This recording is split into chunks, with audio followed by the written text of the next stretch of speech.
Hey guys, how are you? It's Kathy here. How are you doing today?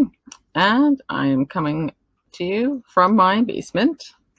You can see a random fan behind me and random chemicals on shelves. That's because I'm in a basement. Reason being is I live in a house full of people, and it's the quietest spot that we have, and it's early in the morning. When I first started recording this, it was 5:45. It is currently about 6:15. So that you might think, why is it so long since you recorded this? Well, I've had to record this a couple times. My internet is also not great, so sometimes it cuts out. And when I was recording this, I was finished, and then I had to go back to the beginning and record it again. So this is my second time recording these first few slides, but that's fine. Last time I did this, I had to record things numerous times, so I'm used to it, and I don't mind it. I keep picking up information as I go. But anyways, that's besides the point. This is how I picked my first stock and how I went through the thought process of picking my first stock and what I did to research it. So hopefully you find it interesting, and please leave any comments and questions down below. And if it's about my hair, yes, I did a workout this morning before I started recording, and I've been cutting my hair myself for many months now, even before the pandemic. Okay, so yeah, it looks a hot mess. So it is. All right, so with that out of the way, let's get started. So first things first, why invest in stocks? Okay, well, stocks historically return a little over 6% annually above and beyond inflation. So 6% return is pretty awesome. This does not require a crystal ball to know exactly when to invest in an up-and-coming company. For example, if you invested in Amazon like 15 years ago, that would be awesome, but you don't have to be that good. You don't have to have a crystal ball. All you have to do is be average and invested, right? If we don't have any money in it, that's not gonna matter. So just a little math for you: $5,000 invested per year at 6% return is worth $419,000 after 30 years. If you get good at investing, you can do even better. That's $5,000 invested at 7% return is worth $365,000 after 30 years. That's just a 1% difference. A 1% difference is like almost 100,000. So you can just be a tiny bit above average and get 100,000 more at the end of those 30 years. So that is awesome. I love those figures. So that's why I'm investing in stocks. Now, there's 5 principles to follow while investing, and these are from the Motley Fool. You know that I follow the Motley Fool. I'm a member of their stock advisor program, and it really helps me. Cut down on all the jargon and get right through. They kind of explain things in layman's terms so I can understand it, being a beginner, and so it's very nice to consult that website when I'm doing research and just trying to pick something, or just kind of trying to muddle my way through this. All right. So principle number 1, buy what you know. What areas of business do you know? If you waited tables, you may know about restaurants. If you're a health professional, you may know about hospitals and insurance. If you're a vegan, you may know about mock meat companies. Okay. This does not mean that you have to invest in these companies, but you may have an insider's advantage and know when they are rolling out some innovative plan sooner than someone who is not familiar with that particular industry. You'll probably have a pretty good idea of whether that is a smart idea or not. You are not just depending on management's word. You know a little bit about the company, and you can make your own decision as to whether it will flop or be a success. You have knowledge too, right? Know what you buy. Principle number 2. Really understand the underlying business you are buying when you purchase a stock. You're betting money on a business model, so you have to understand it top to bottom. Thefool.ca or .com has a ton of articles written to help you figure out whether a company is worth investing in. Many companies have investor relations sites sites. Sorry, just Google the company name plus investor relations. You can read how the company's leadership views their own company by reading their presentations and press releases. Then run that through your own filter and your own expertise. The Securities and Exchange Commission runs a website called EDGAR that provides all of the documents that a company has to file with the FCC. So those are all great resources to help research companies. And truth be told, I didn't do all of this on my first initial research or picking my first stock, because it's a lot to know. I don't really know what to look for yet. So it's a lot. If it feels like a lot to you, it's because it is. So don't feel overwhelmed. Just take it step by step and use resources like the Motley Fool or some other trusted resource that you have to help really clear the air, I guess, kind of thing. They just so they can explain to you why you're investing in a company and when to invest. Okay, so the world's greatest investors read all the time. If you want to talk, if you want to be great at picking stocks, it takes reading. Okay, and this is what I really need to work on. So key questions you want to answer before investing. Number 1, how does this company make money? Pretty important, right? Number 2, how does it plan to grow? Number 3, how realistic are those plans? Number 4, what threats does it face? Number 5, does anyone do what this company does but better? Number 6, how competent, experienced, and trustworthy is management? Principle number 3, buy the best. Company leadership knows what it is doing, is trustworthy, and has a credible low-risk growth plan for the future. A business has enormous demand for its products and services and has the best version of them. You want a company in an industry that is poised to grow. For example, even the best company in a dying industry is going to die out, like the best newspaper company. You know, newsprint is kind of on its way out, right? Principle number 4, don't play meteorologist. There is a lot of guesswork when it comes to picking stocks. It's hard to predict how the industry is going to perform in the coming years. No one can predict the future 100% accurately. Avoid putting all of your eggs in one unpredictable basket. Try accumulating at least 10 different stocks in your portfolio over time. That way you are not betting it all on one company. You don't have to buy them all at once, but plan to expand your portfolio over time. Diversification helps investors lose less money in a market crash and make more money when the market soars. Makes sense, right? Principle number 5, commit. Once you buy a stock, you have to commit. If you bought this best stock, it doesn't matter if the price dips 5% the next day, as long as you still feel the core business is strong. Drops in price can actually be an opportunity to purchase more stock at a discounted price. If you have done your research and are willing to put your money behind it, you should be confident to hold its stock over the ups and downs for years. Remember, it's a long game, right? Of course, things do change. If management is untrustworthy or the business collapses, don't hang on to your stock over stubbornness. Get rid of it. The stock market is a long-term investment. Let your winners run for years.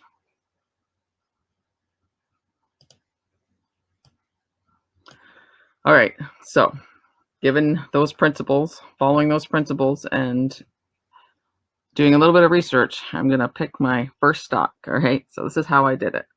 This is the thought process I went through this noggin when I was picking stocks. All right, so here's the details. I have $10 to spend based on price and descriptions. Based on the price and descriptions I read on Wealthsimple, that's the online brokerage that I chose. I've narrowed my choices down to APHRIA Inc., BBD, which is Bombardier, and HEXO, which is just a different company. I honestly can't remember right now what HEXO did, but we'll learn here in a second. So let's get to the research that I did on these 3 companies. Remember, these are my own choices when I was just scrolling through Wealthsimple, looking at descriptions, like, that might be interesting, that might be interesting. That's all of the initial research I did, okay? So I didn't follow Motley Fool on this one. I just kind of did my own thing. So see how it played out. Okay, so APHRIA. APHRIA is a medical cannabis company. So I asked myself, does it hit principle number 2, know what you'd buy? Not really. I don't know about a lot about the medical cannabis sector, other than it is legal here in Canada, and I don't know much else about it. I know there's a lot of like blue tape. What is that? Tape? Not blue tape, but a lot of hoops to jump through with regards to medical marijuana. So it's highly regulated. After referring to the fool.ca, so I did refer to the Fool to do research. I should say that, and not to pick the initial stocks, but then to do research on them after I picked them. So after referring to the Fool.ca, I'm hesitant to put my money on a medical cannabis company right now because the rules and regulations that go along with it are very strict and impact a company's bottom line very heavily. So this is just a quote from the Motley Fool. When I was doing research, and I just linked to that website or that webpage down below. Overall, I am still not optimistic that cannabis companies will broadly move toward profitability. However, we're starting to see some individual companies like APHRIA set themselves apart from the pack. These stocks may finally be worth considering in light of their cheaper prices. So it's not a horrible, write-up about them. There's potential there, but it's kind of a wait and see game. So decision time. I know that I have not done all of the research, but my gut is telling me already that this is not the stock for me right now. If I want to consider cannabis companies in my portfolio, I need to educate myself about them before I jump in. For now, I will not be investing in any cannabis companies because I simply do not feel comfortable with the industry, and that's where I landed on that one. So in the future, maybe I'll look into cannabis companies, but I really want to have a background and knowledge about what they actually have to do to be profitable, and I just don't know a lot about the ins and outs of that business. Okay, so the second stock that I picked blindly was Bombardier, Class B. And I just have heard of Bombardier because they make jets, right? That's what I mostly know about them. And upon initial research on Fool.ca, this stock may have potential in the long term. Given its current price at 47 cents, I think it's definitely worth looking into further. Now here's this little quote from the Fool.ca about Bombardier. Bombardier has essentially become a penny stock. It could drop even lower. Pundits are split between calling it a falling knife and eyeing the potential for bankruptcy. But with masses of upside potential, this historic aerospace name could reward the bold value investor. Bombardier's balance sheet is on course for looking considerably healthier. Now it just needs to pull in some game-changing deals. So their success kind of hinges on them making good deals, and with this current market of the pandemic, I'm not too confident on that happening, or I'm not too confident. I don't know if it's going to happen or not. So with that being said, there are a lot of things up in the air with this company, so I'm going to leave it for now, but keep an eye on it. And that's basically where I left it with that. Not for me right now. Now, HEXO Corp. When I did this research, it was a no-brainer. I was not going to purchase this stock because I did some research on the Fool.ca, and this is what it said. I'm not predicting that HEXO is going bust, but personally I would seriously consider management's final discussion bullet point and sell the stock before the worst news headline hits my screen. So there's no way I'm investing in that money. In that stock. It's a sinking ship. All right, so those are the three stocks that I picked, and what was my decision? I didn't like any of them. I didn't feel confident putting my money in any of those stocks that I picked on my own. So I need more help. Okay, that's what I came to the conclusion of. I didn't feel good about any of the stocks, so I'm going to consult the Motley Fool advisor, and I might as well use it as it costs $99 a year, right? Might as well put it to use. So I'm going to the Motley Fool stock advisor and going to do research from there and get their help and guidance. So yeah, I didn't like any of these stocks, so I'm going to consult the Motley Fool stock advisor for help. So the Motley Fool recommended stocks under $10. So here are 4 stocks I'm going to look into and choose from. Stingray Digital Core, Tricon Capital Group, Northwest Healthcare Properties, REIT Units, or REIT, it's real estate investment, and CRH Medical. So let's look at Stingray Group. This is a media company that provides background music for various applications. I don't get a great feeling when I read about this company. There's not a lot of current articles about them, and I don't hear a lot of positive opinions or / analysis. So for now, I'm not going to invest in the Stingray Group. So this just took an initial investigation. I just went on the Motley Fool and looked it up, and I didn't like what I saw, so I'm going to move on. Tricon Capital Group. Tricon is a principal investor and asset manager focused on the residential real estate industry in North America. I really like the review this company has, and definitely is on my list of stocks to invest in. I really liked what the Fool had to say about it. And here it is. We like the strategic moves this company has made. We like the exposure it provides. We remain impressed by management. The only thing we don't like is how the stock has performed, but all that means is that we're drooling over the current valuation and simply couldn't pass up the chance to put Tricon in front of you again. So what they're saying is they like this, and what they mean by putting it in front of you again is they have a list of stocks to buy, like an ongoing list that you can check out, and this has been on and off of it, and it's now on the buy. It's either buy, hold, or sell, and it's now on the buy column again. And they like the valuation because it's low and should buy it. So I'm liking this one. Northwest Healthcare Properties REIT units. This is upon initial research, i.e. reading Motley Fool articles. I really like this stock. It is low because of the pandemic, but is expected to weather through and come out strong on the other side. So it's pretty much what I'm looking for, a stock, something that's affected by the pandemic and expected to weather it out and just increase in value. And here's what the Fool has to say about it.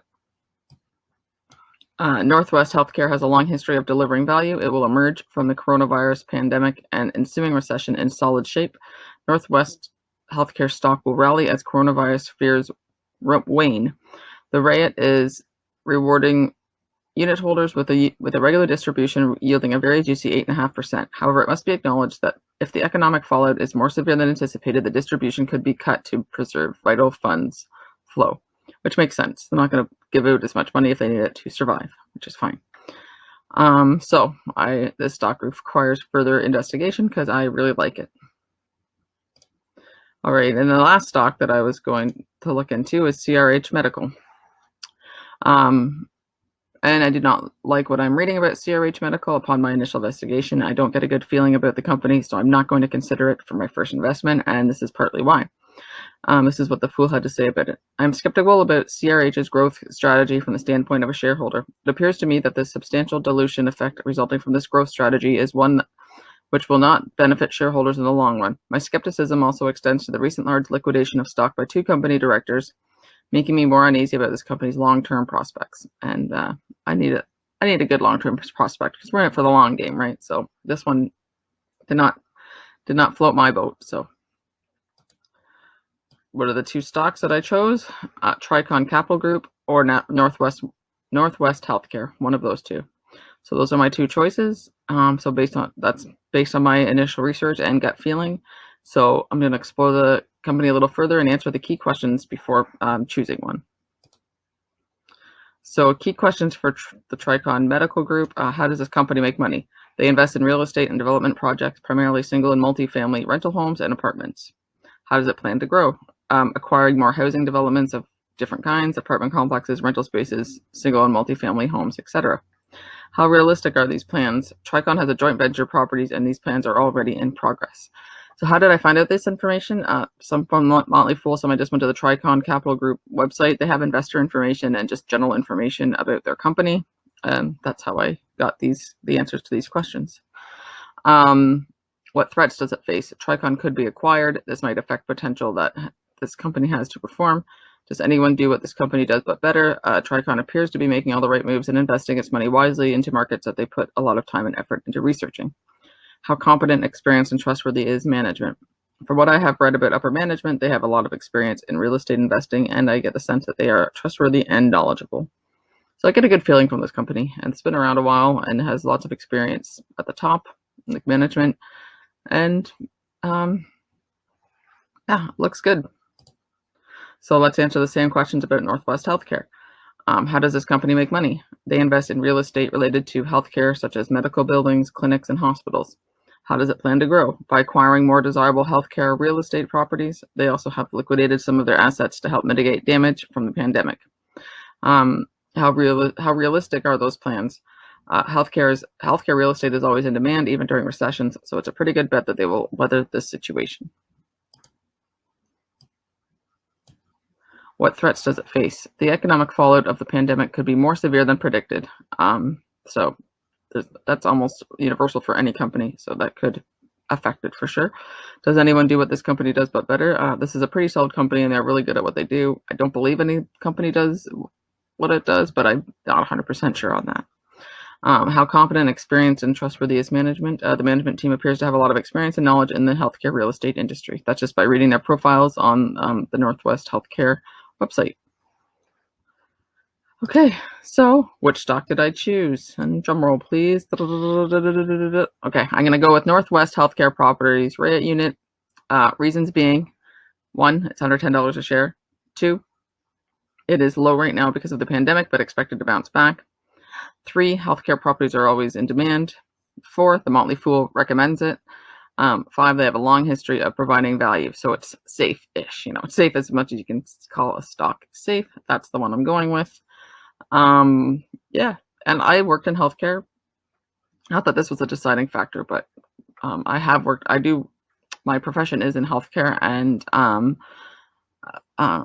I know how hospitals are never going anywhere, and there's always going to be more and more, and same with clinics and everything else. So I'm pretty confident in this pick. And yeah. Okay, so my takeaways from doing this research is it's time consuming and required to do the required research. I relied heavily on other people's research, primarily the Motley Fools. It's going to take time to develop the skills to be able to analyze companies to determine if they are worth my money or not. And learning a new skill is fun, but the curve is steep. Like, it's going to take a long time to learn how to pick these stocks properly myself, right? But I like learning and teaching, and so hopefully we can learn together and figure this out. And thank you. Thanks for watching, listening. Whoever you're watching this, I hope you learned something from this presentation. I know I did, and every time I go over this, I learn more and more and pick up more information. Please leave any comments and questions down below, and I will do my best to answer any questions that you have or point you in the right directions to more experienced people that can help answer your questions. So I'll link it. And so again, thanks again, and stay positive, work hard, and wash your hands. Thanks, guys. And just as an aside here, if this presentation you found pieced together, it was. My internet connection is less than stellar, so I've had to stop and start this presentation many times to record it. So it's recorded in pieces. So if it's pieced together and it's like, oh, that looks strange, it probably is. All right, so I apologize, but it's the best I could do. And hopefully you understand. All right, and then till the next time, guys, I'll see you in the next one.